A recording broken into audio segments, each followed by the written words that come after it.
नमस्कार दोस्तों, स्वागत है आपका आपके इस YouTube चैनल एजुकेशन हब में। Friends, I welcome you all to go through a series of learning English videos. What I'm going to do over here is synthesize all the formulas and all the grammatical aspects of English so that it is going to get deep into your head and there won't be any mistake that you commit. So जब कोई भी चीज़ आपके दिमाग में बैठ जाएगी, वो बातें इस वीडियोस को देखने के बाद, तो आप वो दोबारा गलती नहीं करेंगे. So I would just like to tell you what are you going to gain from these videos. आपको क्या मिलेगा इन लेक्चर्स और इन वीडियोस जो सीरीज आने वाले हैं इनको अटेंड करने से. फ्रेंड्स, सबसे important thing over here is, आप किसी भी एग्ज़ाम के लिए तैयारी कर रहे हो, बीट यूपीएससी, एसएसबी, जो मेरे दोस्त एसएसबी की तैयारी कर रहे हो, या फिर ऐसा कोई भी जॉब इंटरव्यू या जहाँ पर भी इंग्लिश का टेस्ट लिया जाता हो लिखित या मौखिक तौर पर, आपको वहाँ पे ज़रूर सफलता मिलेगी अगर आप ध्यानपूर्वक इन वीडियोस को देखेंगे. आपका जो कॉन्फिडेंस है बहुत ही हाई हो जाएगा और आप किसी भी जगह पर खड़े होकर के आराम से बात कर सकते हैं अंग्रेज़ी में. तो ये आप इसको हर एक वीडियो, हर एक जो भी अपलोड आगे होंगे, सभी को पूरी ध्यानपूर्वक से देखिएगा और सीखिएगा और समझिएगा. दोस्तों, जैसा मैंने बताया, इस वीडियो का और इन वीडियोस का जो उद्देश्य है, ये आपको सरलतापूर्वक अंग्रेजी सिखाने का काम करेगी. तो इसका स्ट्रक्चर कैसा होगा वो मैं अभी आप लोगों को बताता हूँ. सबसे पहले हम एक बेसिक इंग्लिश क्लास रखेंगे. ये इंग्लिश क्लास जो होगा वो होगा ग्रामर के ऊपर, और जो ग्रामर है वो बिल्कुल बेसिक से शुरुआत करेंगे हम, so that it gets step by step into your head.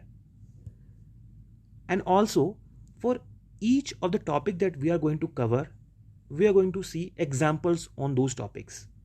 हम जो भी टॉपिक करेंगे हम उसके ऊपर एग्जाम्पल्स जरूर सॉल्व करेंगे. Friends, this is going to help you a lot, because आप जब किसी चीज़ का एग्जाम्पल देखते हैं आपको उसका मतलब दोगुना हो समझ में आना लगता है.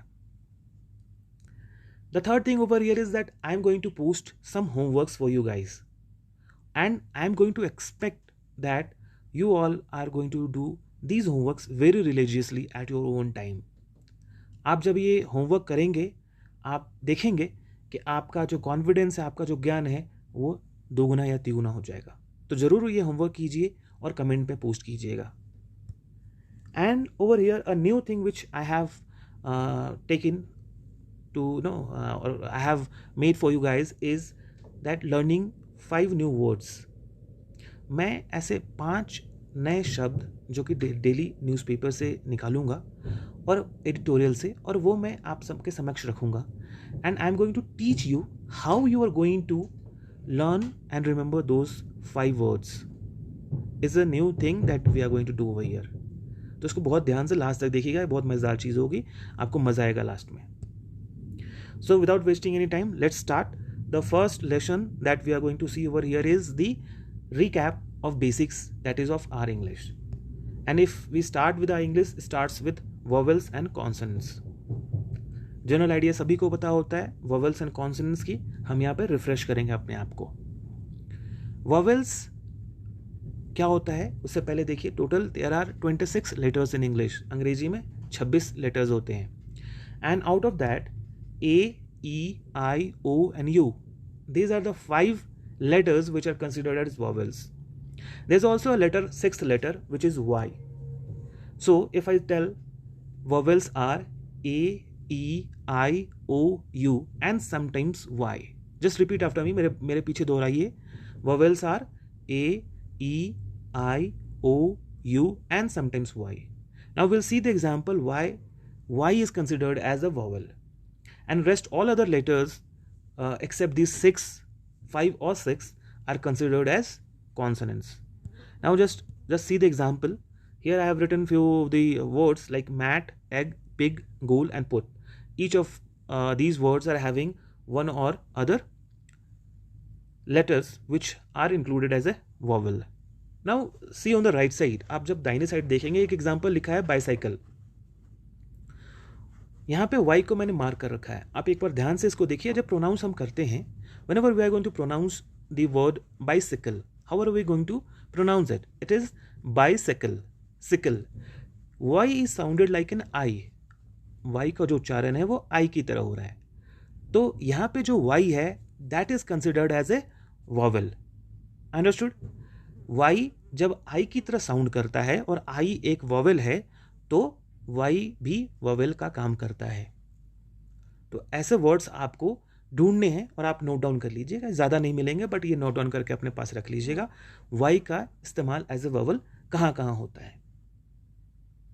अभी मैं आपको y एज ए कॉन्सोनेंट बता सकता हूँ, YOU, यहाँ जो y है ये एक कॉन्सोनेंट है, बिकॉज यू, आप यू का नहीं, यू का उच्चारण कर रहे हैं। क्लियर हो गया अभी? Vowels and consonants, so there are 5 vowels along with a y and rest others are consonants. Moving to next, we'll see vowels and consonants with articles. Now what are articles? Articles क्या है? Articles are a, an, the. ये जो 3 शब्द हैं a, an और the, ये articles कहलाते हैं। तो जब हम वॉवेल्स और कॉन्सोनेंट्स समझ चुके हैं, तो ए एंड द का इस्तेमाल इन वॉवेल्स के साथ कैसे किया जाता है वो अभी हम देखेंगे। एक चीज़ देखिए, अभी सबसे पहले हम ए और एन का इस्तेमाल करना सीखेंगे नाउन के साथ। नाउन क्या है अभी हम अपनी इस वीडियो में आगे देखेंगे, बट मैं आपको एक जनरल बता सकता हूँ या बता देता हूँ। Noun is defined as a name of a person, place, thing, idea और इमोशन। क्लियर है? Name of a person, place, thing, idea और इमोशन, जब ये आपको नाउन कहलाता है। तो अभी आप एग्जाम्पल देखिए और अभी आपको ये बहुत ही क्लियर हो जाएगा। व्हेन आई से वॉवेल्स, तो जो भी नाउन है उसका पहला शब्द, पहला लेटर अगर किसी वॉवेल के साथ शुरुआत हो रहा है तो उसके आगे आप एन लगाएंगे। यहाँ पे एग्जाम्पल देखिए, आपको क्लियर समझ में आएगा। एग, एग पहला लेटर है ई, और ई क्या है? एक वॉवेल है। तो ई के पहले हम वॉवेल, ये जो नाउन आया एग, एग इज नाउन, इसमें पहला लेटर ई है और ई एक वॉवेल है, तो हम इसके आगे एन लगाएंगे। सिमिलरली आप बाकी एग्जांपल्स भी देख सकते हैं। एंड पहला लेटर ए है और ए क्या है? एक वॉवेल है, तो हम इसके पहले लगाएंगे एन। आउल, ओ, तो पहले an. Umbrella, an institution. So now you can see, friends, that all the nouns, the first letter of which starts with an vowel, there has to be an article "an" before it. Understood this point? Just repeat after me. Noun, कोई भी noun जिसका पहला अक्षर अगर vowel होगा, उसके पहले हम आर्टिकल एन का इस्तेमाल करेंगे। अच्छा, एक और चीज़ यहाँ पे ध्यान रखने वाली बात, जो हम ये एन और नाउन का प्रोनाउंस एक साथ करते हैं, वो तो इसमें कोई ब्रेक नहीं होता है। मतलब जब हम बोलेंगे एन एग, अलग अलग नहीं बोलेंगे, एन एग बोलेंगे, an egg, an ant, N owl, N umbrella, an institution. तो ये एक वर्ड साउंड करना चाहिए, अलग अलग नहीं करना चाहिए। तो ये आपको क्लियर हो गया एन कहाँ लगेगा। सिमिलरली जब वो कॉन्सोनेंट होगा पहला वर्ड किसी नाउन का, तो आप अ लगाएंगे, ए लगाएंगे या अ लगाएंगे। प्रोनाउंसिएशन में हम अ बोलते हैं, यानी कि a boy, a banana, a cat, a hat. Clear हो गया? A hat, a cat, a banana. यहाँ ब्रेक हो सकता है, अ कैट, अ बॉय। तो इस तरीके से आप ब्रेक कर सकते हैं। सो अगर पहला अक्षर जो नाउन का पहला अक्षर है उससे हम डिफाइन करेंगे कि वहाँ ए लगेगा या एन लगेगा। I hope this is clear with you all guys. Now moving to the next article which is the. So when are we going to use the word the with noun? It is very clearly mentioned that the can only be utilized when the noun is very specific.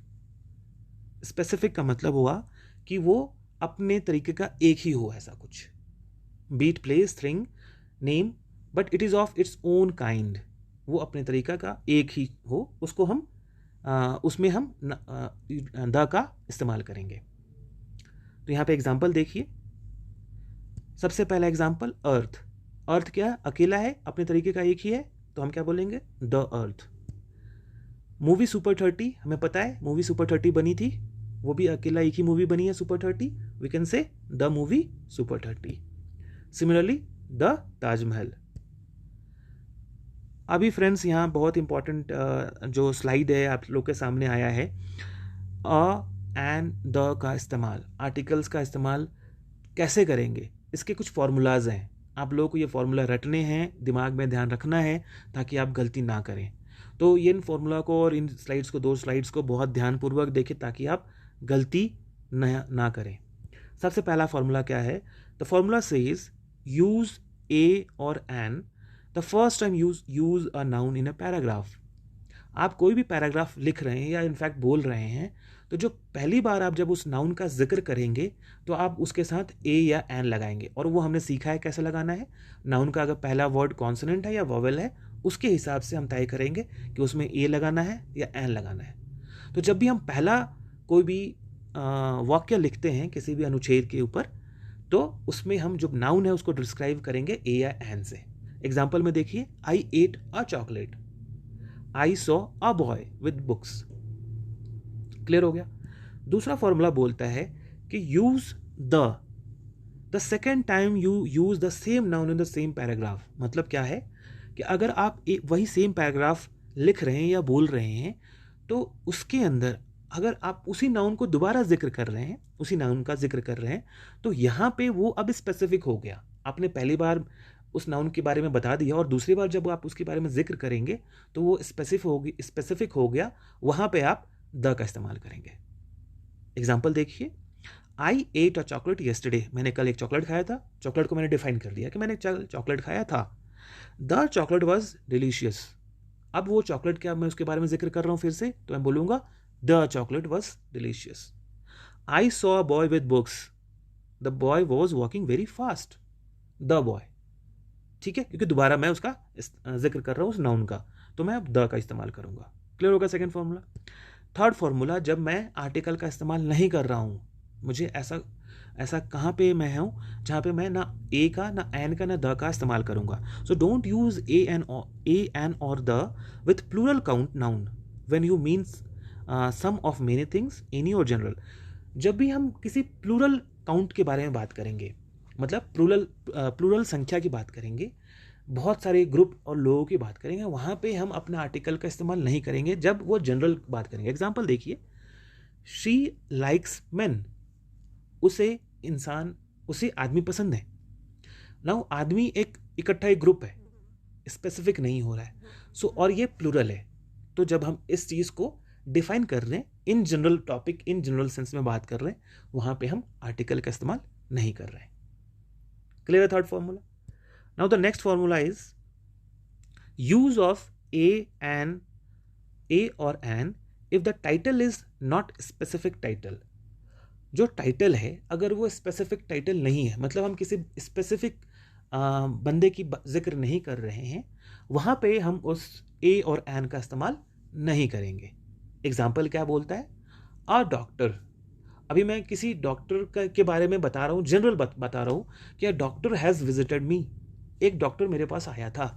वहाँ पे मैं एक जो title है that is not specific title, मैं बस बता रहा हूँ अ डॉक्टर हैज़ विजिटेड मी। तो स्पेसिफिक नहीं कर रहा हूँ मैं कि कौन आया था, कब आया था, कैसे आया था, कोई कुछ भी स्पेसिफिक नहीं है, तो अ डॉक्टर। ठीक है। सिमिलरली जब मैं बोलूँगा कि वो स्पेसिफिक बंदा था, वो टाइटल जो है वो स्पेसिफिक है, मतलब use the if the specific person has a title or if only one person has a title. वो जो टाइटल है किसी एक के लिए ही है defined, like president, prime minister, कोई एक ही है, मेरे रीजन का एक ही एमएलए है ना। तो ये जो टाइटल है ये स्पेसिफिक है। क्लियर है, ये स्पेसिफिक है। जब मैं स्पेसिफिक चीज़ की बात करूंगा वहां पे मेरा आर्टिकल द का इस्तेमाल होगा। और अब देखेंगे छठा फॉर्मूला क्या बोलता है, मेरा article a an or the का इस्तेमाल वहां पे नहीं होगा जहां पे हम टाइटल के साथ उस बंदे का नाम बताते होते हैं या लिखते होते हैं। समझिए, प्राइम मिनिस्टर मोदी, हम द प्राइम मिनिस्टर मोदी नहीं बोलेंगे, हम बोलेंगे प्राइम मिनिस्टर मोदी, बिकॉज हमने नाम बताया है टाइटल के साथ, डॉक्टर अब्दुल कलाम। ठीक है, द डॉक्टर अब्दुल कलाम नहीं होगा, या क्योंकि यहां तो स्पेसिफिक बात कर रहे हैं, हम जिक्र कर रहे हैं, doctor Abdul Kalam is specific, but the का इस्तेमाल नहीं होगा क्योंकि हमने नाम आगे लगा दिया। तो जब भी टाइटल के साथ नाम लगाएंगे तो हम आर्टिकल का इस्तेमाल नहीं करेंगे। दोस्तों, यहाँ पे हमने 6 फॉर्मूला डिस्कस किए हैं, इसके आगे कुछ और फॉर्मूलाज बन सकते हैं। मैं एक्सपेक्ट कर रहा हूँ that you all are going to do the homework which I am going to post over here, that using the formulas a and the, fine, write the formulas for a and the with respect to name of the countries, continents, non-specific cities, lakes, colleges or universities.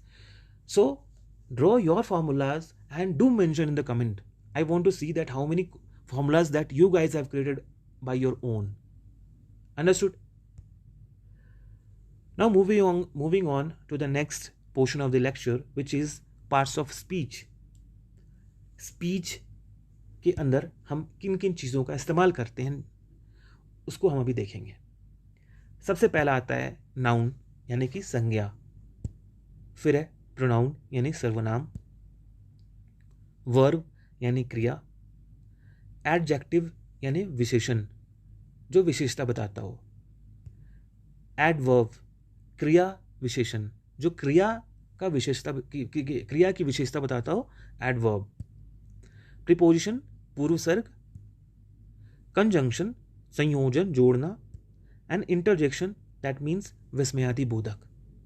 So guys, here in this lecture we are going to learn only 2 topics today, that is noun and pronoun. So now we'll see what noun is. Noun is defined as the name of a person, place, thing or idea. फिर से सुनिए, noun is defined as the name of a person, place, thing or idea. Here idea can be emotions. Understood? Idea emotion भी हो सकते हैं. तो noun की परिभाषा है व्यक्ति, जगह, कोई वस्तु या इमोशन या आइडिया. इसको हम नाउन बोल सकते हैं, नाउन बोलते हैं. एग्जाम्पल्स है बटलर नाम है, हाउस घर मतलब जगह हो गई, अर्थ जगह हो गई, जॉलीनेस हैप्पीनेस, आइडिया इमोशंस हो गया. अभी हमने देखा था इससे पहले जब वॉवेल्स और कॉन्सोनेंट्स पढ़ा था और आर्टिकल्स पढ़ा था, जो नाउन है उसके पहले हमने ए एन द का इस्तेमाल हमने किया था. जनरली करते हैं, नाउन का जो पहला अक्षर है उसके हिसाब से हम डिफाइन करते हैं कि ए एन लगाएंगे, या फिर अगर वो स्पेसिफिक नाउन है तो हम द लगाएंगे. ये हम जनरली करते थे, बट हमने फॉर्मूला जो देखे हैं उसके अंदर 2-3 जगहों पे ऐसे पाया जहाँ पे कि हम आर्टिकल्स नाउन के साथ नहीं लगाते हैं. तो इसलिए ये वर्ड जनरली लिखा है हमने. इट इज़ नॉट ऑलवेज, हमेशा ये सही नहीं होगा, इसलिए generally articles are used with nouns. There are 8 types of nouns और हम अभी एक एक करके हर एक नाउन को समझेंगे. तो जो पहला टाइप है वो है common noun. It is used to name people, places और थिंग्स इन जनरल. जब हम जनरल बात करते हैं किसी लोग, किसी व्यक्ति, किसी जगह के बारे में, तो हम उसको इन जनरल और कॉमन नाउन बोलते हैं. जैसे मेन, लोग, कप, कार, बहुत सारे कार है, we are talking in general car, about car, तो दैट इज कॉमन. दूसरा जो प्रकार है वो है प्रॉपर नाउन. अब यहाँ पे क्या आता है, यहाँ पे हम स्पेसिफिक जा रहे हैं, मतलब हम अब कार के अंदर कोई चीज स्पेसिफिक जब बात करेंगे तो वो हो जाएगा proper noun. Understood? Use to name a specific people, place or things which are in general. मतलब अभी मैं लोग बोल रहा था, जैसे मेरी एक क्लास में, मेरी एक कक्षा में बहुत सारे लोग हैं, बट जब उस कक्षा में सिर्फ एक लड़का है जो कि राधे नाम से है, तो आई कैन से राधे. बहुत सारे देश में बहुत कंट्रीज हैं, बट कंट्रीज में इंडिया एक है, तो I can specific tell that India. People will understand it that there is a country called India. There are so many cars, but if I say Maruti, it is going to be very specific. This is one company called Maruti. Important thing over here is that whenever we are going to use proper noun, जब भी हम proper noun का इस्तेमाल करेंगे, वहाँ पे जो पहला अक्षर होगा, पहला लेटर होगा, वो कैपिटल में लिखेंगे. तो अगर कहीं ऐसा दिखता है आपको किसी सेंटेंस में जब आप पढ़ रहे होते हैं, तो आप क्लियर आप चीज़ देख सकते हैं कि जो पहला लेटर अगर वो कैपिटल्स में लिखा है, इसका मतलब क्या है, वो प्रॉपर नाउन है। इसको ध्यान रखिएगा, ये चीज़ ध्यान रखने वाली बात है। जो तीसरा प्रकार है वो है काउंटेबल नाउन्स। जैसा नाम बता रहा है आपको, काउंटेबल मतलब जिसको काउंट कर सकते हैं। तो जो सिंगुलर हो या प्लूरल हो, प्लूरल फॉर्म में हो, जिसकी हम गणना गिनती कर सकते हैं, उसको हम काउंटेबल नाउन्स बोलते हैं। एग्जाम्पल देखिए, बुक्स, एप्पल, ट्री एक्सेट्रा। मतलब जो आप सेपरेट अलग कर सके, आप उसको देख सकते हैं, गिन सकते हैं, that is countable. And the next one is uncountable noun which cannot be counted. So generally अगर हम बात करते हैं, आप ऐसी क्या क्या वस्तुएं हैं या क्या चीज़ें हैं जिनको आप काउंट नहीं कर सकते हैं? कोई भी सब्सटेंस, लिक्विड है ना, द्रव्य को आप काउंट नहीं कर सकते। तो जो भी ऐसी चीज़ें होंगी, इमोशंस, फीलिंग्स, हवा, पानी, इनको हम काउंट नहीं कर सकते हैं, ये अनकाउंटेबल नाउन की संज्ञा में आते हैं। क्लियर हो गया? उसके बाद आता है कॉन्क्रीट नाउन्स।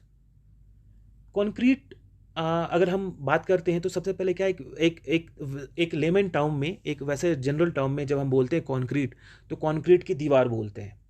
उसी प्रकार से कॉन्क्रीट नाउन्स का मतलब होता है जो हमें फिजिकली दिखाई दे। इट रेफर्स टू पीपल और थिंग्स दैट एग्जिस्ट फिजिकली और कैन बी सेंस्ड, जिसको आप समझ सकते हैं, छू सकते हैं, देख सकते हैं, सेंस कर सकते हैं, फिजिकली एग्जिस्ट करता हो, उसको हम बोलते हैं कॉन्क्रीट नाउन। एग्जाम्पल, बुक्स, किताबें देख सकते हैं, फार्मर, किसान खड़े हैं बहुत सारे, आप फिजिकली आइडेंटिफाई कर पा रहे हैं। मून, चांद दूर है बट आप देख सकते हैं, फिजिकली आप बता सकते हैं कि हाँ चांद है वो। इसी की ऑपोजिट अगर हम बात करते हैं तो there are abstract nouns. Abstract nouns का मतलब होता है जिसका कोई फिजिकल एग्जिस्टेंस नहीं हो, ऐसी चीजें। It refers to ideas, emotions which cannot be touched, sensed, heard और सीन। जो आप देख सुन नहीं सकते, ऐसी चीज़ों को हम बोलते हैं एब्स्ट्रैक्ट नाउन। बेसिकली आप हम जब भी फीलिंग्स, जो इमोशंस होते हैं, उनको हम ऐसे नाउन में कैटेगरी में डालते हैं, जैसे कि गुस्सा, happiness, fear, anger, love, sad. So these are all feelings which can be termed as abstract nouns. Next one is compound noun. As the name suggest, जब हम कंपाउंड बात करते हैं या कंपाउंड बोलते हैं तो हमें पता है रासायनिक भाषा में भी कंपाउंड क्या है, मिक्सचर होता है। तो यहाँ भी जब हम दो या दो से ज़्यादा शब्दों को एक साथ जोड़ करके एक नाउन का या एक वर्ड बनाते हैं, तो वो जो वर्ड होता है वो कहलाता है कंपाउंड नाउन। यहाँ पे जो है वो या तो हाइफन के इस्तेमाल से वर्ड को हम जोड़ सकते हैं या अलग अलग भी लिख सकते हैं। एग्जाम्पल देखिए, रेनफॉल, रेन अलग है, फॉल अलग है, दोनों को कंबाइन करके हमने एक वर्ड बना दिया रेनफॉल। फादर इन लॉ, मतलब दो वर्ड है, लॉ अलग होता है, फादर अलग है, दोनों को हाइफन के साथ हमने जो है कंबाइन किया है और फादर इन लॉ का जो नाउन है वो तैयार किया है, दैट इज ससुर जी। इसी तरह से brother in law, sister in law. And third is credit card. Credit is different and card is different. हम दोनों को जोड़ के एक साथ नहीं लिख रहे, दोनों वर्ड को साथ लिख रहे, बट ये दोनों इकट्ठा जो है एक नाउन बताता होता है, that is compound noun. I hope that is clear to you all. And the last noun, the last category of noun is collective noun. Basically it refers to a set और group of people, animal और things. जो हमने common noun देखा था उसमें हमने बात की थी एक लोग, जिसमें जिक्र किया था लोगों की, एनिमल्स की या वस्तुओं की। यहाँ पे हम उनका जिक्र करेंगे बट वो इकट्ठा होगा, एक ग्रुप होगा। जैसे हम अगर बात कर रहे थे फ्लावर की, यहाँ पे बंच ऑफ फ्लावर्स हो गया, हमने एक ग्रुप की बात कर दी, इकट्ठा बहुत सारे फ्लावर्स की बात की। एक चीज नोट करने वाली बात होगी यहाँ पे जो नाउन्स होंगे वो प्लूरल फॉर्म में होंगे, मतलब अनेक, एक नहीं अनेक की मात्रा में होंगे, एक से ज्यादा होंगे, और उसके पहले ऑफ लगा होगा, OF ऑफ लगा होगा।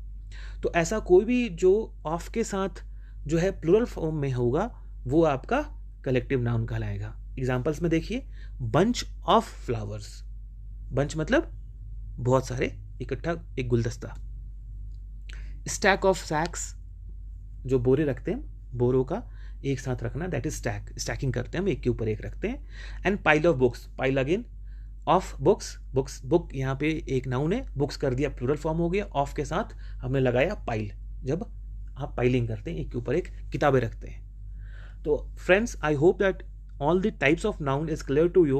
So now whenever you are going to read any of the books, आप जब भी कोई बुक पढ़ते होते हैं, आप पेंसिल से अंडरलाइन कर लिया कीजिए ये कौन सा नाउन है। Now moving on to the next topic, which is pronoun or सर्वनाम. It is defined as the words which are used in place of a noun. Noun की जगह पे जब हम कोई वर्ड का इस्तेमाल करते हैं उसे हम प्रोनाउन बोलते हैं। एक बार फिर से सुनिए, नाउन की जगह पर अगर किसी वर्ड का इस्तेमाल, किसी शब्द का इस्तेमाल करेंगे उसे हम प्रोनाउन कहेंगे। Example, she, he, it, they, I, my self, etcetera. Clear है? ओके, अब हम इसका टाइप्स देखेंगे, किस किस तरीके का प्रोनाउंस होता है। तो जो सबसे पहला इसका प्रकार है वो है personal pronouns. Personal as such नाम बता रहा है, it is specific, specific person के लिए हो या वस्तु के लिए हो, it is specific, that is I. मैं, जब मैं मेरी बात करूंगा तो इट इज आई, मैं स्पेसिफिक कर रहा हूं तो I is a pronoun which is personal pronoun. Next one is possessive pronouns, it indicates the ownership. Now अभी मैं आपको एक वर्ड जो पॉजेसिव है इसका मतलब क्या होता है। पॉजेस का मतलब होता है हक। तो जब आप हक जताते हैं किसी चीज़ पे, पॉजेसिव हो जाते हैं, आप उस पर अपना मालिकाना अधिकार बताते हैं, तो उसको हम पॉजेसिवनेस बोलते हैं। तो जब पॉजेसिवनेस किसी चीज़ की आप बता रहे होते हैं, वहाँ पे आप जो वर्ड्स इस्तेमाल करेंगे वो कैसा होगा, माइन, मेरा है, माइन, है ना, बात करते हैं। योर्स, आपका है ये, योर्स, हर्स, उसका है, इस तरीके से। तो ये पॉजेसिव कहलाता है, जब आप पूरी तरीके से अधिकार बताते हैं, पूरी तरीके से आप उस पर अधिकार बताते हैं। Then there is reflexive pronouns. ये क्या करता है, ये एम्फसाइज करता है, किसी को बढ़ाकर बताता है, दूसरे नाउन क्या या प्रोनाउन को बढ़ाकर बताता है, एम्फसाइज करता है उसको। इसके लिए आप समझ सकते हैं, like I say my self, मैं खुद के बारे में बताऊंगा तो मैं बताऊंगा my self so and so. जब आप इंटरव्यू देते हैं, आप बताते हैं, शुरुआत ऐसे करते हैं, my self so and so. आप अपने बारे में बढ़ाकर बताने की कोशिश करते हैं और बढ़ाते हैं, that is reflexive pronouns. Then comes relative pronouns. It is used to introduce a subordinate clause. Now clauses will learn later as what clauses are, so but here we'll see, I will give you an example and it is going to be easy to you remember what are relative pronouns. Like if let's say Sita and Geeta are two sisters, Sita and Geeta are two sisters, they are going to play football. अभी मैंने क्या किया, सीता और गीता दो noun है, उनको मैंने combine करके मैंने उनको रिफ्लेक्ट कर दिया, उनको रिलेट कर दिया। क्या किया मैंने, रिलेट कर दिया किससे, दे से। So the word here they is now a pronoun which is used for Sita and Geeta. So that is relative pronoun which is used in a subordinate clause. दूसरे सेंटेंस में हम इसका इस्तेमाल कर रहे हैं। क्लियर है? फिर आता है demonstrative pronouns. जब हम demonstrate कर रहे होते हैं किसी चीज के लिए, it is used to identify, point or refer to nouns. जो नाउन है उसको हम आइडेंटिफाई करते होते हैं या रेफर करते होते हैं, तो हम डेमोन्स्ट्रेटिव प्रोनाउंस का इस्तेमाल करते हैं। एग्जाम्पल में समझिए, this is a ball, this is a ball, it is made of rubber. मैंने क्या बोला, ये एक गेंद और ये रबर की बनी है।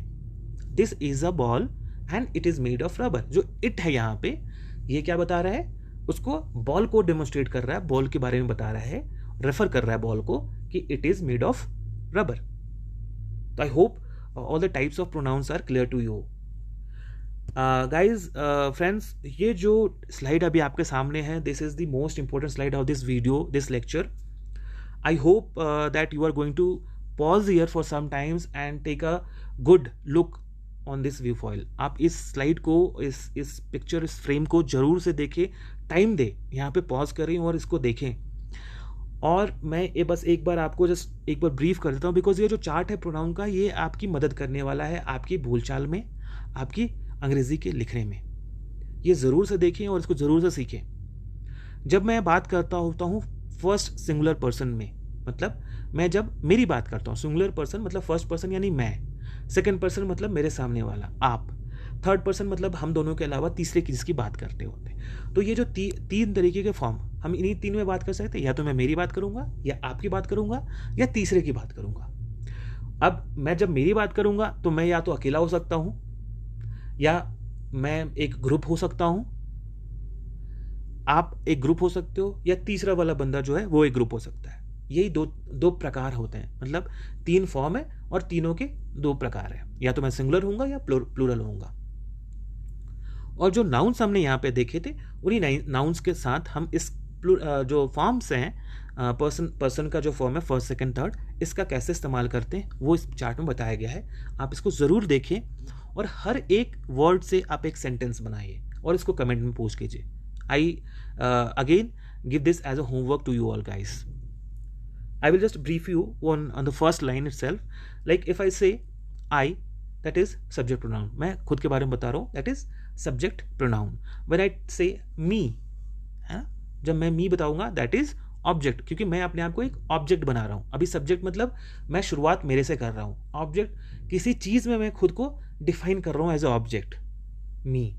Possessive adjectives, that is my. अब पॉसेसिव आपने समझ लिया पॉसेसिव क्या होता है, और एडजेक्टिव्स का मतलब हमने देखा था ऊपर, विशेषण, विशेषता बताना, यानी कि जो चीज मेरे पोजीशन में है उसकी क्या विशेषता है, वो हो गया possessive adjectives. And same goes to possessive nouns. यहाँ पे हमने देखा था इसका क्या मतलब होता है कि मालिकाना अधिकार बताना, बिल्कुल मेरा है ये, that is your possessive pronoun. And reflexive, that is आप अपने आप को एग्जेजरेट कर रहे हैं, आप अपने आप को बता रहे हैं अपने आप बारे में। तो आप अपने लिए जब यूज़ करते हैं तो, या फिर दूसरे के लिए यूज़ करते हैं, your self, my self, her self, them self, इस तरीके से आप रिफ्लेक्टिव करते हैं, तो इससे बोलते हैं रिफ्लेक्सिव प्रोनाउंस। अभी अगर आपको कोई डाउट, अगर कंफ्यूजन होगा तो possessive adjectives and possessive pronouns में होगा। मैं एक एग्जांपल देके आपको ये क्लियर करता हूँ। Let's say if I say my mother is going to cook the food. अभी जो मदर है, now she is the noun over here, एक नाउन है, this is the noun mother. अब मैं बोल रहा हूं माई मदर, मैं क्या कर रहा हूं, माई मदर, मैं इन दोनों को एडजेक्टिव बता रहा हूं, मैं बता रहा हूं मालिका, माँ पे हक तो है मेरा ऑफ कोर्स, है ना, लेकिन उसकी विशेषता बता रहा हूं, she is going to cook the food, वो खाना बनाने जा रही है। So this is what, possessive adjectives. Whereas जब मैं बोलूंगा दिस चपाती इज माइन, ये जो चपाती है, ये जो रोटी है, ये मेरी है, यहां पे पूरा अधिकार मैं उस पर जता रहा हूं, so that is mine. So understood, जहां पे मैं अधिकार जता रहा हूं, बट उस जिस पे मैं अधिकार जता रहा हूं उसकी विशेषता बता रहा हूं, वहां पे मैं बताऊंगा पॉसेसिव एडजेक्टिव्स का। और जब मैं सिर्फ अपना अधिकार बता रहा हूं, वहां पे मैं यूज करूंगा पॉसेसिव प्रोनाउंस का।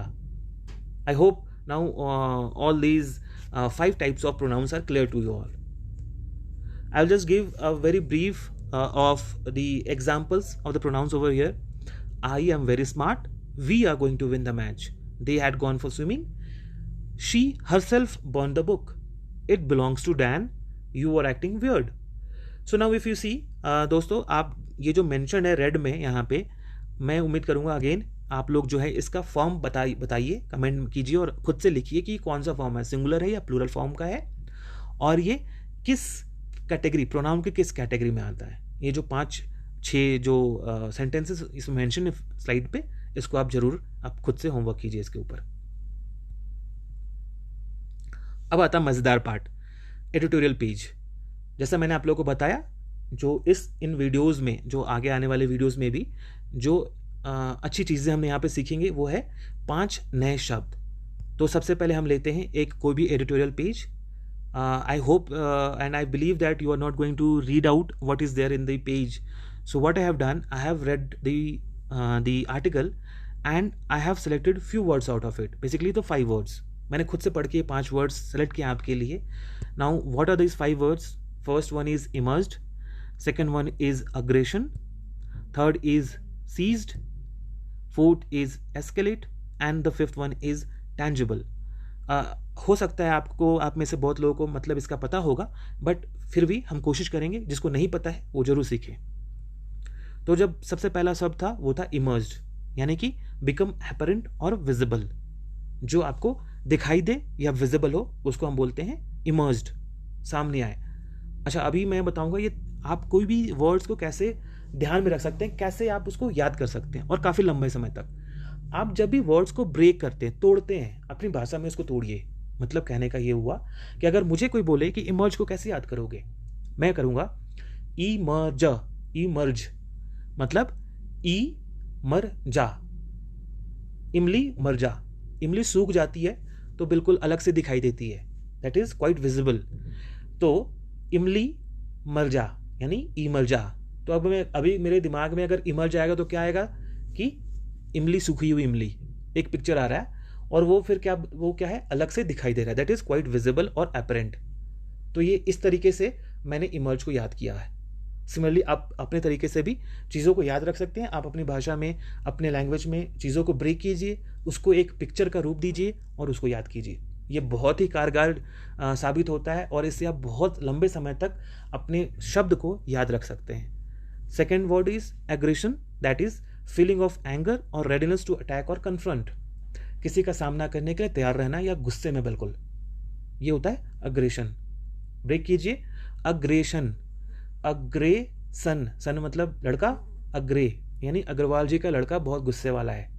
अग्रवाल जी का लड़का, अग्रेसन, अग्रेसन बहुत गुस्से वाला है, यानी feeling of anger. Seized, take hold of suddenly और फोर्सिबली, बिल्कुल अचानक से आपने उसके ऊपर काबू पा लिया, दैट इज कॉल्ड सीज्ड, है ना, बिल्कुल अचानक से.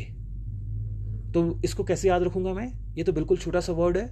अगर नहीं याद रखेगा तो मैं क्या कर रहा हूं, मैं समुद्र के किनारे खड़ा हूं और मैं उसको देख रहा हूं, समुद्र, सी, और अचानक से समुद्र ने मेरे ऊपर सीज्ड हो, मतलब जब मैं सी बोलूंगा तो सीज्ड हो गया मेरे ऊपर, समुद्र ने फोर्सिबली काबू पा लिया, मेरे ऊपर ही आ गया समुद्र, दैट इज सीज्ड.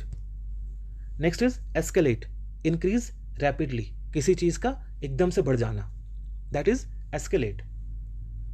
अभी इंडिया और चाइना का जो रिलेशन है, that has escalated in a different way, अलग तरीके से बढ़ गया है. सो यहाँ पे एस्केलेट अगर आप ध्यान रखेंगे तो ये जो स्वचालित सीढ़ियाँ होती हैं, एस्केलेटर्स होती हैं, वो इसी से बनी है. आपको जब एस्केलेट वर्ड याद आए तो आप देखिए सीढ़ी पे, वो सीढ़ी को ध्यान रखिए जो कि आप नीचे खड़े हो जाते हैं और आपको तुरंत से ऊपर की तरफ लेके जाता है, दैट इज इंक्रीज रैपिड. आपको रैपिडली बिल्कुल तुरंत ऊपर की तरफ इंक्रीज करता है, वो इंक्रीज करता है, that is escalate. And the last one is tangible, that is perceptible by touch, जिसको आप छू के देख सकते हैं, दैट इज टैंजिबल, जिसको आप छू के देख सकते हैं. अभी आप इसको कैसे याद रखेंगे? टैंजिबल, टैंजिबल, टैंजी, टैंगो का बल, टैंजिबल, टांगों का बल, आप छू के मेरे टांगों का बल देख लो, दैट इज अ सेंटेंस, मेरे टांगों का बल छू के देखो. So tangible, perceptible by touch. So I hope friends that these 5 words you are going to or you have learned in your way or the way which I have taught you right now, but please do remember it, and whenever you try to, whenever you speak or write something, आप इन शब्दों को अपने वाक्य में जरूर इस्तेमाल करें, इससे ये आपके याददाश्त में बनी रहेगी. सो अगर दोस्तों, अगर आपको ये वीडियोस पसंद आया है, ये लेक्चर पसंद आया है और आप चाहते हैं कि हम इसको कंटिन्यू करें, तो इसको ज़रूर से लाइक करें, शेयर करें ताकि ज़्यादा से ज़्यादा लोग इसका फ़ायदा उठा पाएँ, एंड ज़रूर सब्सक्राइब करें ताकि आपको ये चीज़ पता लगे कि अगला वीडियो आ चुका है और आप उसको फॉलो कर सकें. Thank you so much.